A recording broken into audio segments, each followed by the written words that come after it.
Angamaly diaries എന്ന ഒരൊറ്റ ചിത്രത്തിലൂടെ ശ്രദ്ധ നേടിയ അപ്പാനി ശരത്ത് തൊട്ടു പിന്നാലെയാണ് വിവാഹിതനായത്.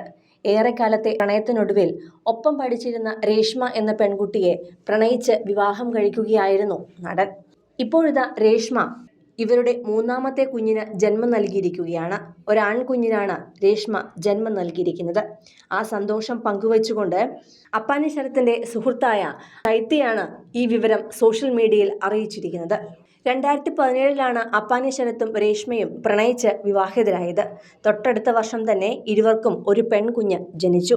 3 വർഷങ്ങൾക്കിപ്പുറമാണ് ഒരാൺകുഞ്ഞിന് കോവിഡ് കാലത്ത് രേഷ്മ ജന്മം നൽകിയത്. ഇപ്പോഴിതാ മൂത്ത മകൾക്കും മകനും കൂട്ടായി മൂന്നാമത്തെ കുഞ്ഞുകൂടി വന്നിരിക്കുകയാണ്. ആ സന്തോഷത്തിലാണ് ഇപ്പോൾ താരകുടുംബം ഉള്ളത്. ഇക്കഴിഞ്ഞ ബിഗ് ബോസ് സീസണിൽ അപ്പാനി ശരത്ത് മത്സരിക്കാനെത്തുകയും 35ാമത് ദിവസം നടൻ പുറത്താവുകയും ചെയ്തിരുന്നു. ഹൗസിൽ നിന്നും പുറത്തു വന്നതിന് പിന്നാലെയാണ് രേഷ്മയ്ക്ക് വിശേഷമുണ്ടെന്ന കാര്യം സോഷ്യൽ മീഡിയയിൽ അറിയിച്ചത്. 2.5 മാസം മുമ്പ് രേഷ്മയുടെ വളക്കാപ്പ് ആഘോഷവും നടത്തിയിരുന്നു.